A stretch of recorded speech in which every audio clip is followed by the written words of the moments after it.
Hello everyone, हाजिर हूँ लेकर इस सीरीज का 8th एपिसोड। तो पिछले पार्ट में हमने देखा था कि कैसे यांग काई ने अपने घर के बाहर मौजूद सीनियर सुमो और उसके चमचों को अपनी चालाकी और पावर दोनों से हराकर भगा दिया था। और ये सारी चीजें सीनियर सिस्टर ने भी अपनी आंखों से देखी थी, जो इतनी ज्यादा हैरान हो जाती है कि पेड़ से नीचे गिर जाती है। एंड में हमने देखा था कि यांग काई जंगल से लाई हुई जड़ी बूटियों का यूज करते हुए उस फर्नेस से धुआं लेने लगता है, जो उसकी बॉडी में जाते ही उसकी बॉडी तेजी से रिएक्ट करने लगती है। वो तेज स्पिरिचुअल एनर्जी रिलीज करते हुए ब्रेक थ्रू कर लेता है। इस पार्ट के स्टार्टिंग में दिखाते हैं कि अपनी कल्टीवेशन को कंप्लीट करने के बाद जब हमारा यांग उस फर्नेस को चेक करता है तो वो पूरी तरीके से खाली हो चुका था। जड़ी बूटियों की सारी पावर को एब्जॉर्ब करने के बाद वो कहता है कि ये तो कितनी जल्दी खत्म हो गया, लगता है मेरे 8 कंट्रीब्यूशन पॉइंट्स कम पड़ गए। वो तो अपनी कंट्रीब्यूशन पॉइंट्स की वजह से परेशान था। यहाँ हमें दूसरी तरफ सीनियर सुमो को दिखाते हैं, जो कि अपने ख्यालों में उसी शॉपकीपर की बेटी को किस कर रहे थे,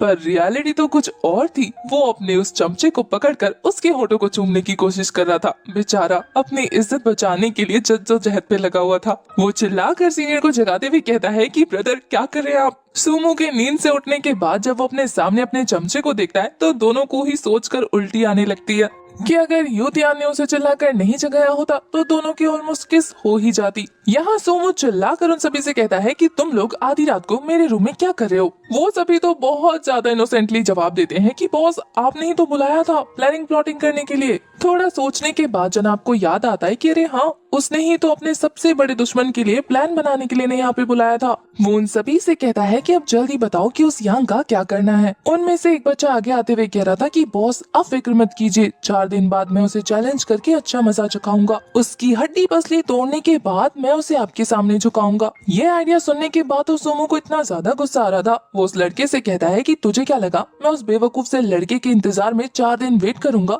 मुझे ऐसा कोई आइडिया बताओ जो कि मैं कल के कल ही अप्लाई कर पाऊं। और जब तक तुम में से कोई मुझे एक अच्छा सा आइडिया नहीं देता तब तक तुम में से कोई भी अब सोने नहीं जाएगा। ये धमकी सुनने के बाद तो सभी के चेहरे का रंग ही उड़ जाता है। तभी यूदिन आगे आते हुए कह रहा था कि सीनियर ब्रदर मेरे पास एक कमाल का प्लान है। और फिर वो उसके कान में उस प्लान को डिस्कस कर देता है। सोमो की एविल स्माइल देखने के बाद हमें पता लग जाता है कि उसे ये प्लान सच में बहुत जबरदस्त लगा है। नेक्स्ट मॉर्निंग का सीन दिखाते हैं, जहाँ पर हमारा यांग सफाई कर रहा था। कोर्टयार्ड की सफाई करते हुए वो खुद से कहता है कि कल की प्रैक्टिस की वजह से मेरी पावर बहुत तेजी से बूस्ट हो गई है, इसलिए आज भी जल्दी जल्दी काम निपटाने के बाद मैं फटाफट से प्रैक्टिस करने लग जाऊंगा। वो अपने काम में खोया हुआ था। तभी यूतेन उसके सामने आते हुए कह रहा था कि ब्रदर। यांग उसे वहाँ देखने के बाद चौंक गया था। वो उसे कहता है कि क्या काम है, जल्दी बताओ। यूतेन तो उसे मस्का मारते हुए कह रहा था कि ब्रदर यांग, आपने तो सुमो सीनियर को क्या मजा चखाया। आप तो सच में बहुत ज्यादा कमाल के हैं।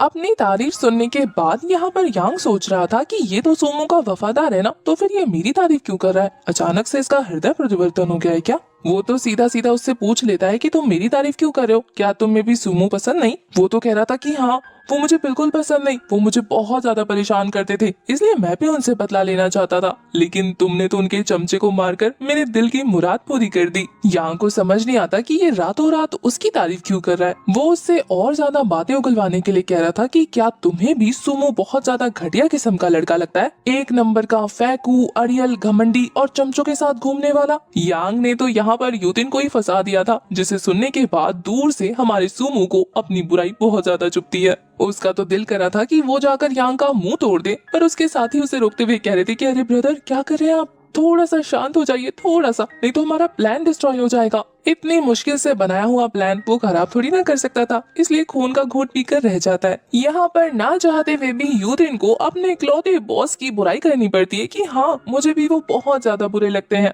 और क्यों ना लगे भाई, सीनियर होने के बावजूद भी लड़की छेड़ते हैं, अलग अलग लड़की पे उनका दिल आ जाता है, जूनियर्स को बुली करते हैं और अपने साथ इतनी बड़ी गैंग लेकर चलते हैं। तुम्हें पता है, उस गैंग में होने के बावजूद भी मेरी कोई इज्जत नहीं है, वो मुझे कुछ भी नहीं समझते। अपनी इतनी लंबी चौड़ी तारीफ अपने वफादार चमचे के मुंह से सुनकर तो सुमो का दिल फटा जा रहा था। पर फिर से अपने गुस्से को शांत करते हुए वो ये सोचता है कि बस एक बार मेरा प्लान कामयाब हो जाए, फिर यांग तुझे तो मैं ऐसा मजा चखाऊंगा ना कि तू महीने भर बिस्तर से उठ नहीं पाएगा। सोमू का चमचा अपनी तरफ से बहुत ज्यादा कोशिश कर रहा था यांग को फंसाने की, पर यांग उसका हाथ पकड़ के खींचते हुए कह रहा था कि चलो साथ में जाके बदला लेते हैं। इससे तो उसकी हालत और ज्यादा खराब हो जाती है। वो तो कह रहा था कि कैसी बात कर रहे हो यांग ब्रदर, तुम जानते हो मैं इतना ज्यादा पावरफुल नहीं हूँ कि उनसे जाके फाइट कर पाऊँ, इसलिए तो मैं तुम्हारे पास आया हूँ ना। तुम्हारी टेक्निक्स बहुत ज्यादा कमाल की है, तो क्या तुम मुझे सिखा सकते हो? मैं यहाँ पर आपसे सीखूंगा। तुम्हारे वो मूव्स बहुत ज्यादा औसम थे, पावरफुल के साथ साथ स्पीड से भरे हुए। ये बोलते हुए यूतिन से ग्रीट करने लगा था। उसका इस तरीके का रिस्पॉन्स देखने के बाद यांग कहता है कि क्या सच में मेरे मूव्स इतने ज्यादा कमाल के थे? वो यूतिन से कहता है कि मैंने तो बस जांगहू को हराया है जो कि ओवर कॉन्फिडेंट था, मेरे मूव इतने भी कमाल के नहीं है। अपने मन में तो यूतिन भी यही सोच रहा था कि अगर तू लकी नहीं होता ना तो तूने जांगहू को नहीं हराया होता, और ना अभी मुझे तेरे आगे से झुककर एक्टिंग करनी पड़ रही होती। अपने गुस्से को संभालते हुए वो यांग से कहता है कि ब्रदर प्लीज आप अपने मुझे मूव सिखा दीजिए, मैं यहाँ पर आपकी एडवाइस के लिए आया हूँ।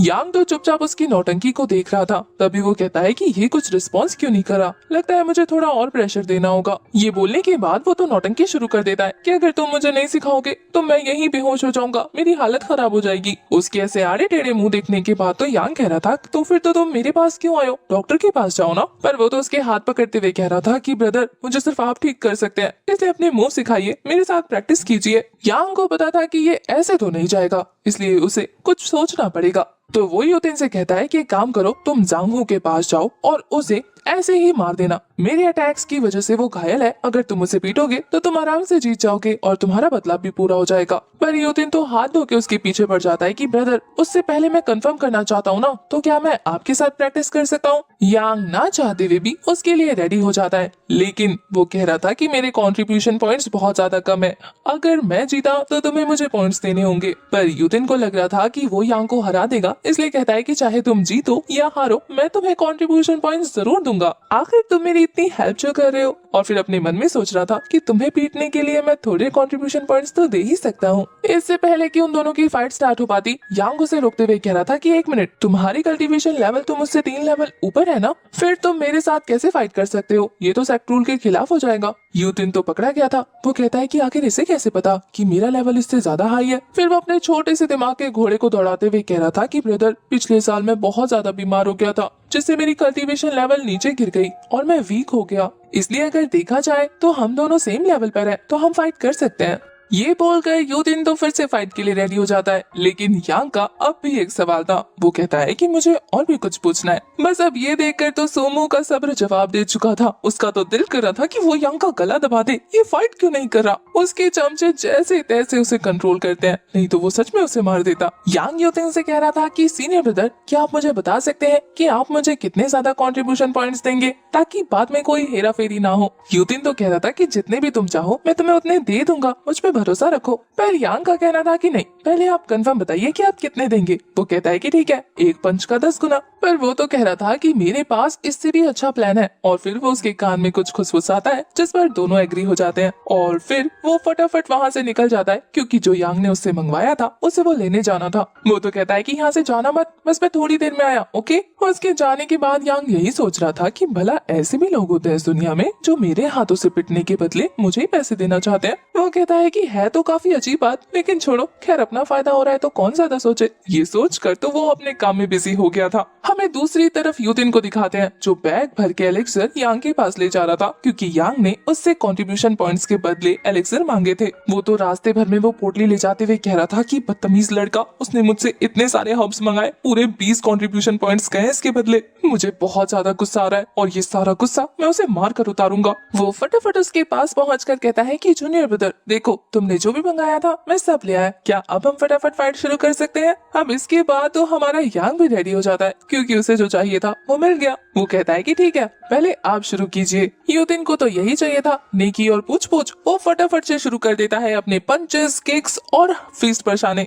यांग उसके सभी अटैक्स को बड़े आराम से ब्लॉक कर लेता है। ये सब देखने के बाद यूतिन एक जबरदस्त पीस तैयार करते हुए उसकी छाती पर दे मारता है, पर ये पंच मारने के बाद तो उसी का हाथ सुन पड़ गया था। वो तो कह रहा था कि क्या पत्थर जैसी सॉलिड बॉडी है, मेरा तो हाथ ही टूट गया। उसे पता लग गया था कि उसे यांग को हल्के में नहीं लेना, इसलिए वो विंड फ्लो नाम की टेक्निक का यूज करते हुए अपनी बॉडी से स्पिरिचुअल एनर्जी रिलीज करना शुरू कर देता है। अब उसकी कल्टीवेशन थी तो काफी ज्यादा हाई, इसलिए उसकी स्पीड भी बहुत ज्यादा तेज थी। उस स्पीड का यूज करते हुए वो यांग के चारों तरफ दौड़कर उसे पंचेस मार रहा था। यांग को दिखाते हैं जो बड़े मजे से उस विंड ब्लो टेक्निक के अंदर खड़े होकर उस मोमेंट को एंजॉय किया जा रहा था। उसे जरा भी फर्क नहीं पड़ता और यहाँ यूतिन के हैंड्स तो पूरे रेड हो गए थे। उसे समझ नहीं आता कि उसकी इतनी पावरफुल टेक्निक इस लड़के को खरोच भी नहीं दे पाई, जबकि लोग तो अधमरे हो जाते हैं इससे पिटने के बाद। वही हमारा यांग सोच रहा था कि कितनी सॉलिड बॉडी मिली है उसे, इसका मतलब सांग हू को उसने कोइंसिडेंटली नहीं बल्कि पावर के साथ हराया था। अपनी सॉलिड बॉडी को फील करते हुए वो तो इतराना शुरू कर देता है। अब इतने सारे अटैक्स करने के बाद तो यूतिन का टाइम खत्म हो जाता है।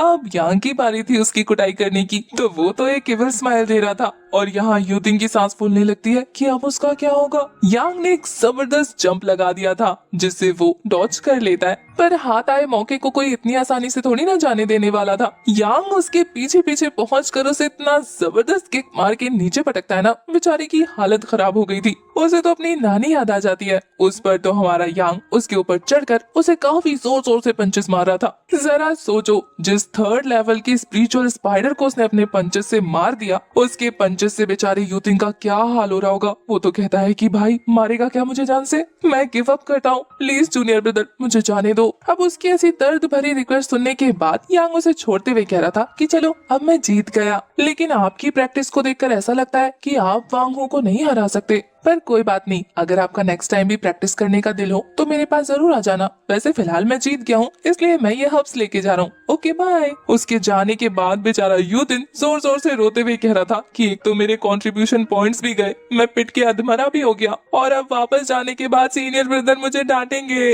आखिर मेरे साथ ही इतना बुरा क्यों होना था, क्योंकि आपने इतना इविल प्लान जो बनाया था। दूर से सूमू जो ये सारी चीजें अपनी आंखों से विटनेस कर रहा था, वो सोचकर हैरान रह जाता है कि आखिर यांग ने यूतिन को कैसे हराया। उसके चमचे बताते हैं कि सीनियर ब्रदर वो तो बॉडी टेम्परिंग रियाल्म की 7th लेवल पर है। ये सुनकर तो सूमू को बिल्कुल यकीन नहीं हो रहा था। वो तो कहता है कि मैंने 100 सालों की हिस्ट्री में भी ऐसा कभी नहीं सुना कि किसी बच्चे ने अपने से 3 लेवल हाई बंदे को पीट कर ढेर कर दिया। उनके हिसाब से तो हमारा यांग 3rd लेवल की बॉडी टेम्परिंग रियाल्म पर है, तो इसका मतलब ये है कि ये उससे 4th लेवल ऊपर है, तो फिर आखिर वो उसे कैसे हरा सकता है। वो ये सोच सोच के परेशान हो ही रहा था कि कोई पीछे से उसके कंधे पे टैप करता है। पीछे मुड़ के देखने पे पता लगा था कि ये तो यांग है, जो कि सोमू को थैंक यू बोलते हुए कह रहा था कि थैंक यू सीनियर ब्रदर, आपने ये सारा सेटअप मेरे लिए रखा जिसकी वजह से मुझे इतने सारे हर्ब्स मिल गए। वो कहता है कि अगर नेक्स्ट टाइम अगर आपको किसी को भेजना हो ना तो मुझे पहले से ही बता देना, मैं खुशी खुशी उनसे फाइट कर लूंगा, मुझे कोई दिक्कत नहीं है। ये सुनकर तो सोमू भी लाइक तुझे कैसे पता लगा कि वो मैंने भेजा था।